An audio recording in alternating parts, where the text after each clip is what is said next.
Sup? So, comment right now your the favorite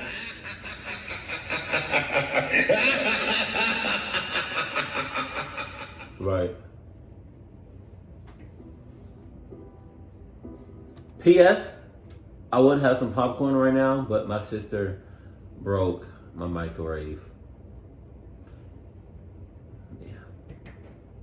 So, as soon as I get another microwave, I'll be right back with that popcorn. But until then, nevertheless, I hope you got your snacks, your Cuddle Buddy, and your Adidas. You know it's good when not only... Ever since I was little, me and my family... Whoa! This old Mr. Nightmare. That's what the cluck I'm talking about. Hold on. Took trips upstate New York to the Catskills. We had this old beat-up trailer up there. It was probably around 50 years old at the time. It had a kitchen, a bathroom, a living room, and 2 bedrooms. Back when all 6 of us, me, my 2 brothers, my parents, and my dog Chester, went up there, me and my little brother, Joey, would have to sleep in the living room on the couches, as there were only 2 beds. 1 queen-size bed for my parents, and 1 single bed for my older brother, Tom. Sleeping in the living room was the one part me and Joe hated about going up there. In the middle of nowhere, with only an old wooden door protecting us from whatever psychopath wanted to break in and kill us. Wow. Well, I was only 10 and Joey was only 5, so we had active imaginations.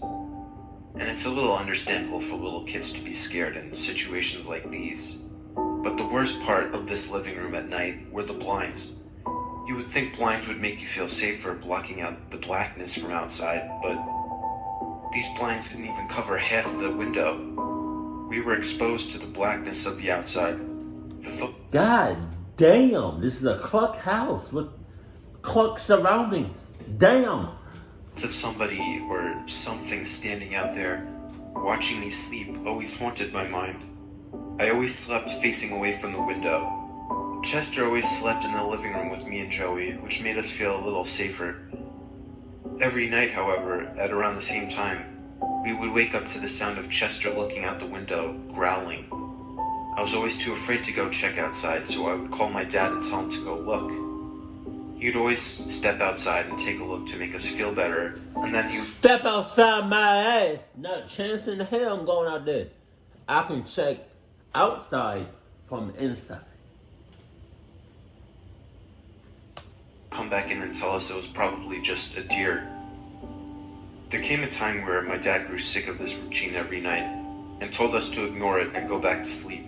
And then that's when the cluckness happens. Goddamn 47. As the years passed, my mother grew tired of going up there. Chester passed away, and my older brother was always too busy with his new job. He never really enjoyed it as much as me, Joey, and my dad did anyway. This was the first year that it was just the 3 of us going up there. It kind of saddened me knowing that someday soon my dad would have to sell this place. I knew we couldn't afford to keep paying the taxes for a place that we only visited once a year. For all I knew, this was the last time we would be going up there. It was a long 4-hour drive from our Long Island house to the Catskill Mountains. I didn't sleep much during the ride this time. I just watched as the buildings surrounding the highways turned from houses to trees, and then eventually to hills and mountains. It was around 5 o'clock when we arrived to the old sign that advertised a horseback riding business. That's how we always knew that we were there. Just a few more turns. We passed by just about the only neighboring house for about a mile. I don't even know if I would call this a house. It was more of a trailer-type home itself. It was relatively close to our trailer, just a few turns away. We never saw who lived there. We never saw any sign of life there. It was strange, though. Every time we drove by it, the grass seemed freshly cut. Hell nah! Hell nah! We never really thought about it too much, and usually just shrugged it off with some logical explanations. We arrived at the trailer, and stepping out of the car, I immediately picked up on that great country air smell. For the rest of the day, we just relaxed and watched some TV with a very limited selection of channels. Once it gets dark up there, there's nothing you can do outside it. It gets creepy up there at night. Even my dad admitted that once, which kind of creeped me out because he was never one to admit fear to us. Once we got hungry, my dad decided to go get a pizza for dinner. My little brother always had a sweet tooth, and he knew that if he went with my dad, he would convince him to buy him candies and a soda. I have been alone in the trailer many times, but that was during the day. I didn't mind. Holy shit! You not about to do this today or any other day. You let the wrong one today. You do. You do. I'm going with you. Why the hell you leave me back behind? You don't love me. Just say that. Oh, you don't love me. Well, I'm still coming with you. Nope. But this guy was... Because it sounds like a setup to me. It sounds like a setup to me. Getting dark, and I knew that it was a fairly long drive to the pizza place. They wouldn't be back until there was full darkness. I didn't want to show my dad that I was afraid though, so I stayed, asking them... Shit. Now future kids, if you're looking at this video, no, it's okay to be scared of the dark. Cause I am sometimes too. to bring extra oregano. What? I heard the Honda start and moved from the grass to the gravel road before driving off. I was watching TV in the living room. It was dark enough where I had to turn on the lights at this point. It was getting darker faster than I had hoped. I then realized that, with the lights on and the curtains open, I was in full view for any psycho killer outside. I knew shutting these shitty blinds would be pointless, as they wouldn't even cover me. I was scared shitless. I don't know why. I tried to calm myself down, telling myself that there's no one out there. So if it would be pointless for you to close the blinds, just cut off the light, because you still got some sort of light illuminating. I think I said that right. From the TV, so you're not in complete darkness. You can still hide somewhat if somebody or something was out to get you. And that nobody is sick enough to be watching me through the window. I started to calm down, as one of my favorite TV shows started on one of the TV channels. After a little while, I became completely relaxed, until... I felt like my heart skipped 3 beats after hearing the sickening sound. My head immediately spun to the window, but I could see nothing but darkness. I was frozen in fear, my heart now racing. I didn't know what to do. You know what I realized? I don't know how old Mr. Nightmare is, but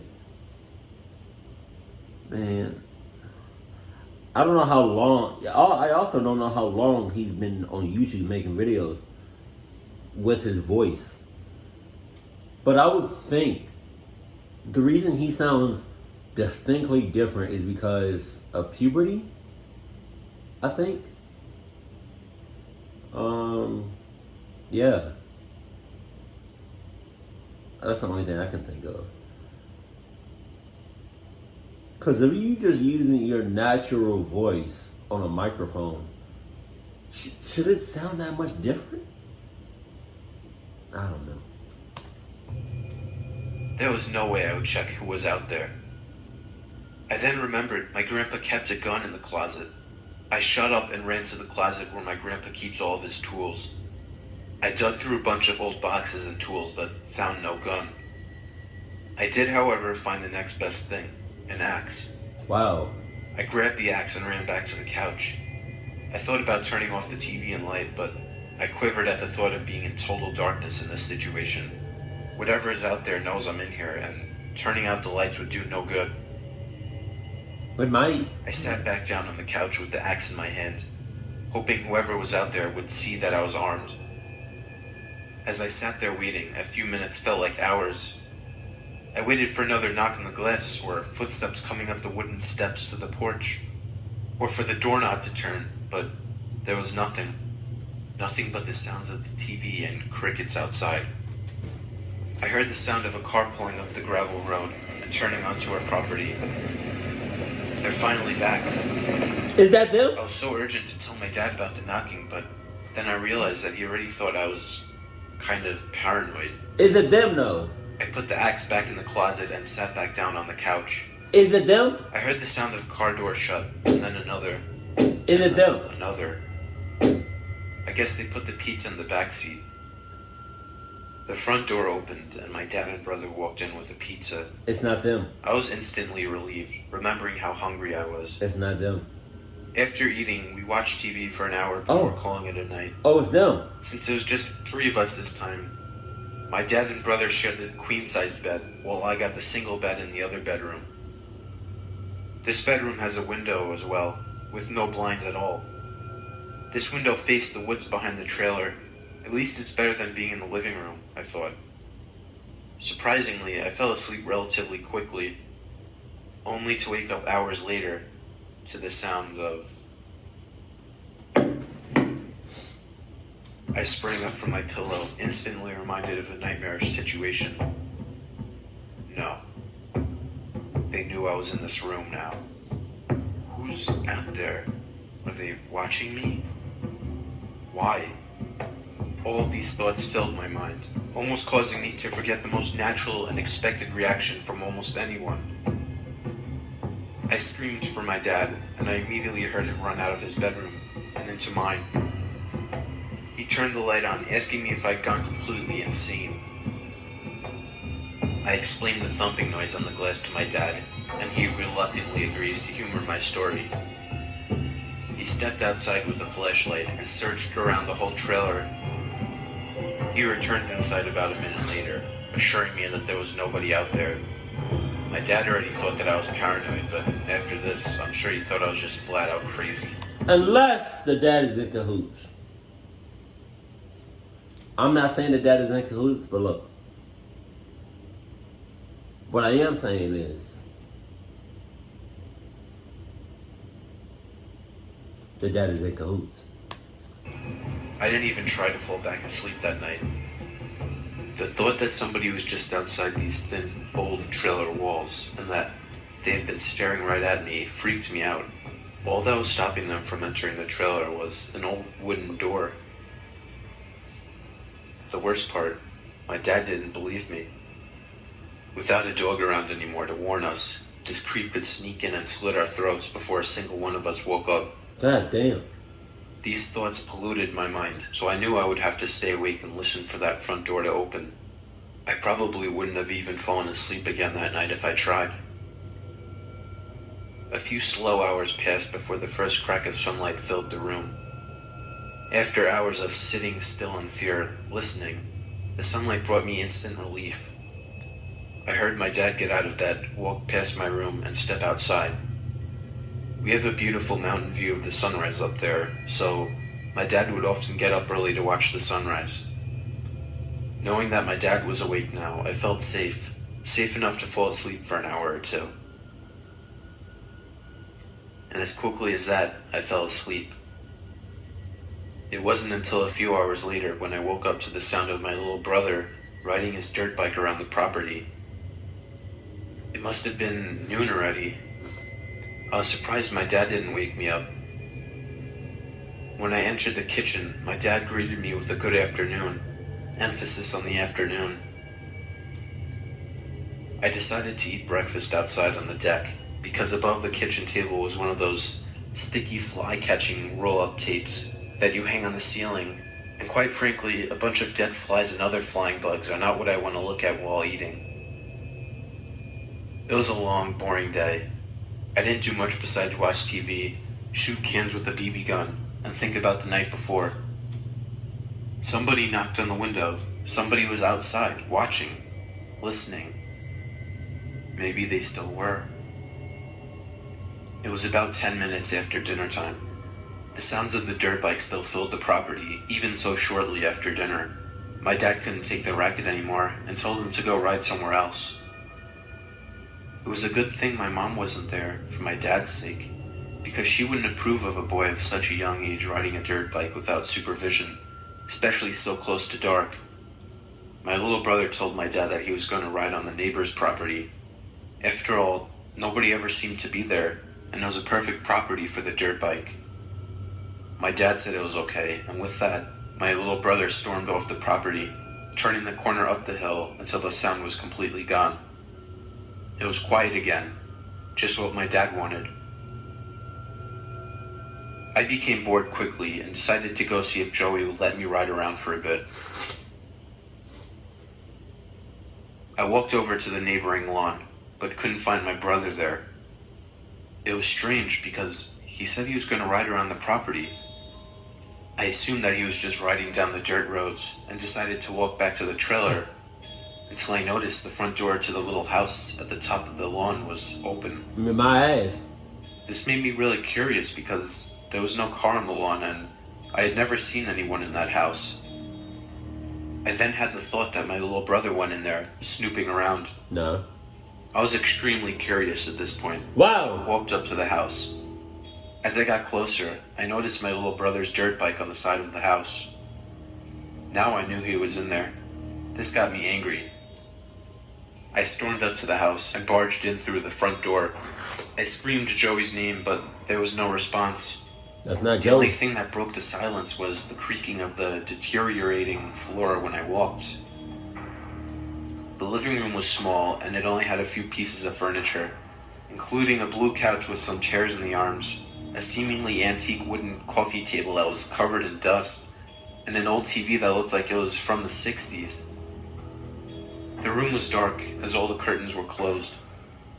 It just had an overall eerie feeling to it. I screamed Joey's name again. Still silence. I walked into the kitchen, which was in even worse shape. There were black marks on the floor in the corner, where there was probably at one point a fridge. There was an old microwave laying in another corner of the room. I wanted to take a few pictures inside this creepy house, so I took out my phone. It was off. I pressed the power button on, and the Apple logo popped up. While looking at the ground, I noticed something a bit unsettling. There was a trail of blood drop stains leading from the kitchen sink to somewhere outside of the kitchen. Damn. I placed my phone on the counter and followed the trail out of the kitchen, through a small hallway, and to a door.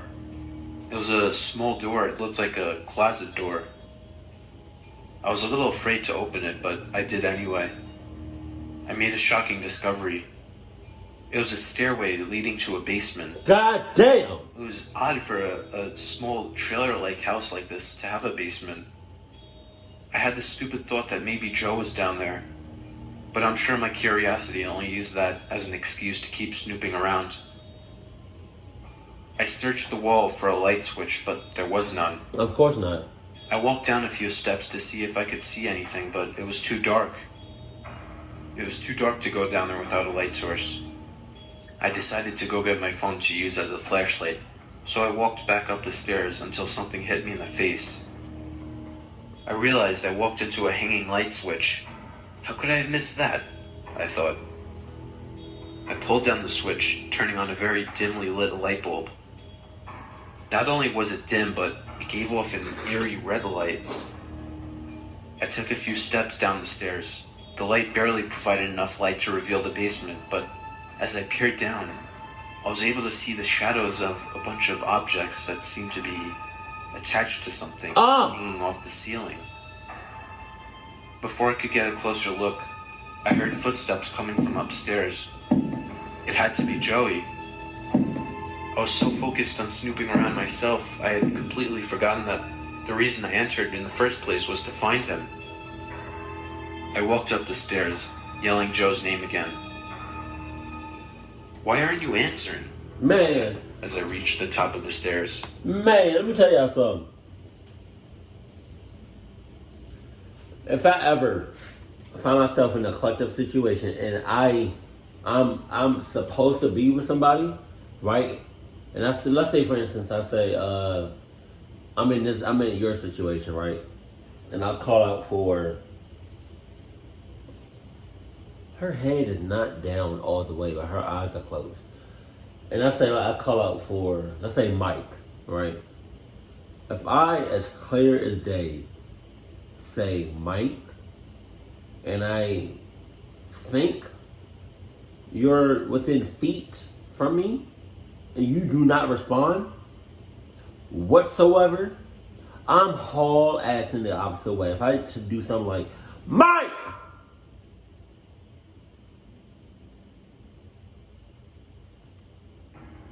As I stepped back into the dark hall, I saw to the right of me, about 10 feet away, the silhouette of a large figure. Damn! That was not Joe. No shit! I made a mad dash for the front door, noticing another blood trail leading to the front door. I ran outside. I was so horrified, I almost didn't even notice my dad's car speeding down the road at the bottom of the lawn. Where the hell was he going? There was someone in the car with him. See? Was it Joey? In cahoots. It had to be. In cahoots. He was leaving. Where the hell was he going? I ran even faster to try and catch his attention, but I was too late.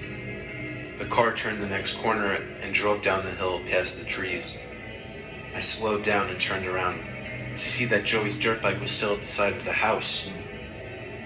What the hell? I had no choice but to run back to the trailer. As I ran, I constantly turned around to make sure that whoever was in that house wasn't following me. It was getting pretty dark now, and it was kind of hard to see from a distance. Running onto our property that was surrounded by woods, I became extremely paranoid that there were people hiding behind the trees watching me. My dad left the front door wide open. He was obviously in a frantic rush, but for what? I ran inside, shut the door, and locked it, still breathing frantically. My heart was pounding from fear, not because of the fact that I had just run all the way to the trailer. I had to call my dad and ask him where the hell he was going. I reached into my pocket for my phone, only to give me the sickening reminder that I had left my phone in that house. Oh my God. Stupid. That's tough. That's tough. You better hope to God you got insurance. Why did I put it on the counter instead of in my pocket? All I could do now was wait. It was getting really dark outside now, to the point that I would have to turn on the lights to see anything. I dreaded this because as soon as I would turn on the lights, I would be on display to the outside for anyone to see. Thank you. But there was no way that I would be able to fall asleep now. I was still in shock. That figure I saw, it had to be the owner of that house. I didn't know someone lived there. The condition of that house, though, how could anybody live in there? And that figure, it towered over me. It had to be 7 feet tall. Why the hell was Joe's dirt bike at that house? He had to have gone in there, but surely he came out. Here it goes. Who else could have been in that car with my dad? I wasn't being a bad person. I knew I wasn't. My brother was safe and sound with my dad, and I knew that. I would have heard him if he were still in that house. I sat in the darkness for a while, just waiting to hear my dad's car pull off the gravelly road and onto the grass. I didn't turn on the lights because I didn't want anyone to know that I was in there.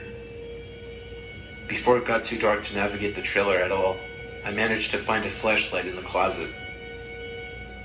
I sat on the living room couch for about another 20 minutes, my eyes resting but my thoughts racing. However, a few moments later, my thoughts were interrupted by a sound that I had been anticipating. It was the sound of a car driving off the gravelly road and onto the property. I had instantly felt better. My dad was back. I reached over for the lamp and flipped on the switch. I heard the sound of a car door shut, and then another, and then another. Man. What the hell? Was someone else with them? No. Maybe they just put some groceries in the back seat. I keep telling you, your dad and what's his name? Joey is in cahoots. What don't you get about that shit? I relaxed until I heard two adult male voices talking outside. I turn off the light immediately and duck under the window. The talking stopped. I waited for a few seconds before sneaking a peek at the car that was parked. I could just barely make out in the dark that it was a white van. I felt like my heart sink into my stomach. I ran to my dad's bedroom and closed the door. I had to find a place to hide. Under the bed would be too obvious. In the closet would also be too obvious. But then I remembered that inside the closet was another little door that opened up to a small compartment with a water pump inside. I didn't know if I could fit in there, but I had no other options. I had to try. That's not like a crawl space. I stepped in the closet and shut the door behind me. I turned on my flashlight and looked around for the small door. I couldn't find it. I could hear footsteps coming up the deck outside, approaching the front door to the trailer. After desperately rummaging the closet, I found the door to the compartment, but it was way too small for me to fit into. It was stupid of me to even consider that. I heard somebody trying to turn the doorknob to the front door. Their failed attempts to open the door led to the sound of a loud bang on the door. They were trying to kick down the door now. It only took one more loud bang to the door before I heard it break down. God I had to get damn. the hell out of there. Surely they saw the light that was on not too long ago, so I'm sure that they knew that I was in there. Suddenly, I had a nightmarish thought that the person I saw in that house was one of the intruders. Everything was becoming seemingly clear to me now. The person I saw in that house must have been the one knocking on the windows at night, watching me. He must have gotten my little brother. Oh, Joey. He's probably still in that house, I thought. God only knows what happened to him. And those things hanging in that basement, I don't even want to try to imagine what they are. How could I have left that house to save myself before even thinking about my little brother? So what? I heard two pairs of heavy footsteps pressing into the weak floors of the trailer. One pair of footsteps was coming down the hall toward the bedroom. I felt like my heart stopped beating at this point. I was sure that I was going to die. As the footsteps reached the bedroom door, I started to imagine the slowest, most painful deaths that I would endure. The door to the bedroom opened, and the footsteps entered the room. I was prepared to launch out an attack as soon as the closet doors opened. I may have only been 17 at the time, but I was no scrawny thing. I could put up a decent fight. The footsteps circled the room. I could hear the sound of the intruder pushing things around under the bed. If I had hidden under there, I would have been as good as dead. I heard the intruder get back on his feet and come towards the closet. The footsteps came directly to the outside of the doors before stopping. I was as scared as anyone could be, but I was ready to attack. Man. The silence was broken by a man from outside, screaming for the two intruders to come outside. I heard footsteps walk out of the room, back down the hall, and out of the trailer. This was my chance to sneak out. I opened the closet door quietly and tiptoed down the hall into the living room. I slipped on my shoes and looked out the window to make sure the coast was clear. Just barely, I could make out what looked like two bodies standing in front of the white van. Only two. Where was the third one? I turned to the door, but I could see something in the kitchen. It was a silhouette of a huge figure. The same figure I saw in the house. I don't know why or what possessed me, but instead of running out of that trailer instantly like anyone should have, I flipped on the light switch to the kitchen. What I saw will forever haunt my memories. What you see? There, a deformed man. I don't even know if I would call this a man. It was a giant 7-foot creature that was slightly slouched with arms that almost reached down to its knees. Its hands were deformed with the few fingers it had seeming to be facing the wrong way. One of its legs was noticeably bigger than the other, and its face. Oh, its face. It had a face of a human, but it seemed to have been sewn onto this thing. The stains of blood covered the facial features of the face that clearly used to belong to somebody else. I stood there staring at that thing for probably a few seconds before sprinting out of that trailer. Wow. I ran. Those are the seconds that you will never get back. as the tree line into the woods, barely able to navigate in the darkness. I remember hearing the two men shouting to me, but I didn't pay attention. After what I had just experienced and seen, my only focus was to get as far away from there as possible. I cut through the woods to make it back to the road. After running down the road for about a mile, I had to stop to catch my breath. I was sure I wasn't being followed. The thought of my little brother came up again. I was convinced he was dead, and I wanted to kill myself for being such a coward and not trying to find him when I could. Instead, I had been worried about myself and getting myself to safety, and just shrugged it off with some stupid excuse. And whoever was in that car with my dad, I'm sure they were planning on killing him. And my dad simply wanted to save me and Joe. No, I you felt like didn't. crying, but I was too scared to cry. I was too focused on being scared and checking my surroundings to make sure I wasn't being followed. I stood in the middle of the road in the darkness of the night, surrounded by nothing but woods on both sides. The closest neighboring house had to be close. I could go there and ask for help and call the police. Just before I could continue walking, a beam of light shone down the road.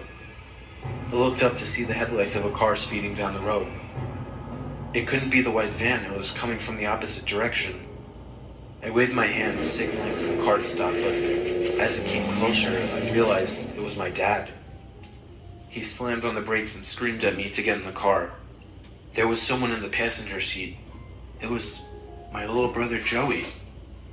I felt a brief moment of utter happiness and relief, but as I walked closer, I made a horrific discovery.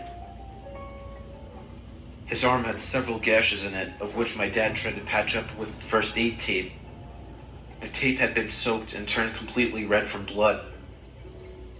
My little brother seemed to have been passed out. I almost let out a scream of shock, but I got in the back seat of the car and we drove off to never return to that trailer again. My dad explained to me that my brother had returned to the trailer with his arm in a bloody mess, seemingly in shock. My dad immediately tried to patch him up the best he could before speeding away to the nearest hospital, which was miles away. He didn't have time to find me and tell me where he was going. He figured that Joey somehow injured himself on the dirt bike by falling off. Joey was in shock to the point where he wouldn't even speak. It wasn't until about 20 minutes into the drive that Joey finally started talking, and he explained what happened to him. The door to the house was open, and Joe decided to go snooping around inside. Wow. After opening the basement door, a man ran up with a knife and started slicing at Joe's arm. Joe somehow escaped and ran back to the trailer. By the next day, Joe was safe and sound in the hospital, recovering. My dad reported what happened to the police, and they sent a squad up to the house, which was reported completely empty. Those creeps packed up and left in a hurry. It's really sickening to know that they're still out there somewhere, continuing to do what they do. And that creature with them, that I'm probably the only one who will ever have seen that thing and lived to remember it, whatever it was. Well, that was about 4 years ago. My dad sold the property. That's still fairly recent. Oh, shit. Fucking that. We all tried to forget about what happened. At the end of the day, Joey was in the car after all, just like I thought. So I didn't do anything wrong after all. I would have been dead if I hadn't trusted my gut. So I'm not a bad person, Yes, you are. right? No.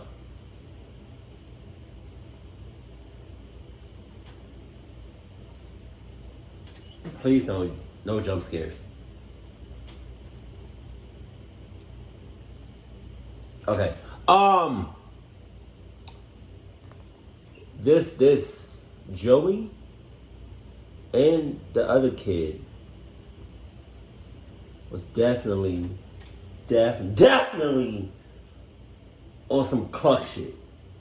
They were both cluck asses, and I still think to this day that their dad is a clucky and in cahoots. I do. That's just the way it is. I think it all could have been avoided if they just stayed at their house. That's just me. If you all want me to react to some more Mr. Nightmare creepypastas, or if there's a video that's horror or not horror that you want me to react to, let me know that in the comment section below. But as always, keep it cool, keep it classy, and I love you. Stay happy, my family.